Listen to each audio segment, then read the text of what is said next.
કેમ છો બાળકો? મજામાં? જય શ્રી કૃષ્ણ. ચલો આજે છે ને મેં આની અંદર જંગલી પ્રાણી એટલે કે જે પ્રાણીઓ જંગલમાં રહે છે એ, પછી પાણીમાં રહેતા પ્રાણીઓ અને જે પાલતુ પ્રાણીઓ એટલે કે તમારા ઘરની આજુબાજુ, ગામની આજુબાજુ રહેતા હોય ને એવા પ્રાણીઓના ચિત્ર આની અંદર મૂકેલા છે, બરાબર?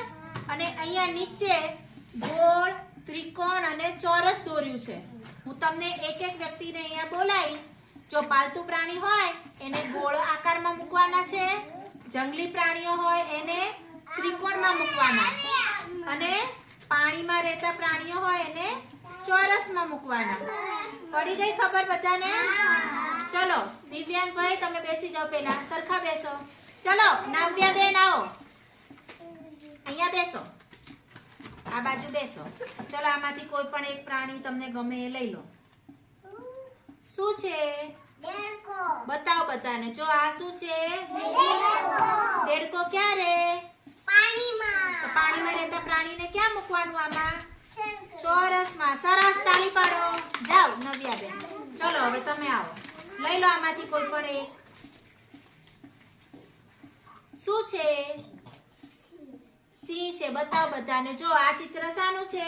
સિંહનું છે. સિંહ ક્યાં રહે? ચલો તો જંગલમાં રહેતા પ્રાણીઓ ક્યાં મૂકવાના? જંગલી પ્રાણીઓ હા ત્રિકોણમાં. સરસ, તાળી પાડ દો. ચલો હા ચલો બધાનો વાર. ચલો દિવ્યાંશભાઈ લઈ લો કોઈ પણ એક. શું છે બતાવો? શું છે? ભેંસ છે. ભેંસ ક્યાં રહે? ભેંસ ક્યાં રહે? ત્યાં ગોળમાં મૂકવાનું, પણ એ પાલતુ પ્રાણી છે. તમારા ઘરે ભેંસ હોય છે ને? સરસ, પાછળ બેસી જાઓ. ચલો હવે કોણ આવશે? યશુભાઈ. ચલો યશુભાઈ બેસો અહીંયા. લઈ લો એક લઈ લો.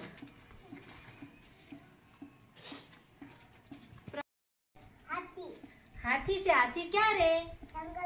જંગલમાં. તો જંગલી પ્રાણીઓને ક્યાં મૂકવાના છે?